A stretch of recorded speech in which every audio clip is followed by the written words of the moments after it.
দুপুরে খাবার দাবার সেরে ঘুমিয়ে পড়লে ঘুমন্ত অবস্থায় বৃদ্ধা মা লুৎফা বেগম ও বিধবা বোন শিল্পী আক্তারকে শ্বাসরোধে হত্যার অভিযোগ উঠে শাহিন ও তার স্ত্রীর বিরুদ্ধে। হত্যাকাণ্ডের সংবাদে স্থানীয়রা অভিযুক্ত স্বামী ও স্ত্রীকে আটক করে পুলিশে সোপর্দ করেন। পরে পুলিশ ঘটনাস্থলে এসে তাদেরকে আটক করেন। নিহত লুৎফা বেগমের বড় মেয়ে শিউলি অভিযোগ করেন, বাবার পেনশনের টাকার লোভ সামলাতে পারেননি ছেলে। মাসের শুরুতে পেনশনের টাকা নিজের পকেটে নিতে বিভিন্ন সময় বৃদ্ধা মাকে নির্যাতন করতেন ছেলে শাহিন ও তার স্ত্রী লাখি আক্তারও। সে পেনশনের টাকা এবং পারিবারিক কলহের জেরে হত্যা করা হয়েছে মা ও বোনকে বলেও অভিযোগ করেন তিনি।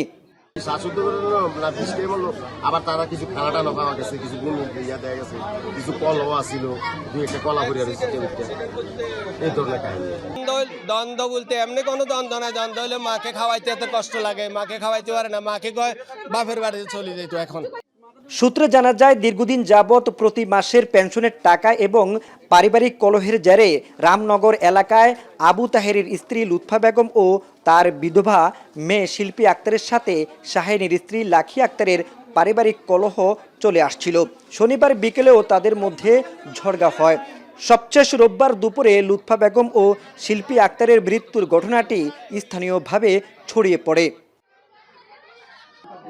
পুলিশ বলছে, সুরুতহালে নিহতের শরীরে আঘাতের কোনো চিহ্ন পাওয়া যায়নি, তবে তদন্তের পরেই মৃত্যুর প্রকৃত কারণ বলা যাবে।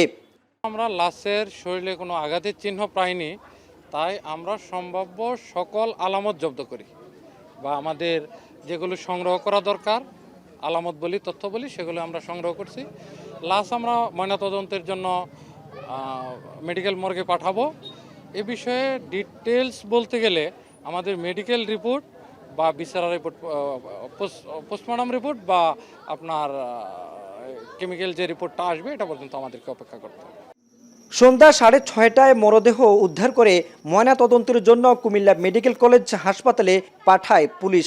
হত্যাকাণ্ডের তদন্তে পুলিশের সঙ্গে কাজ করছে সিআইডিও। মাসুদ আলম, এখন, কুমিল্লা।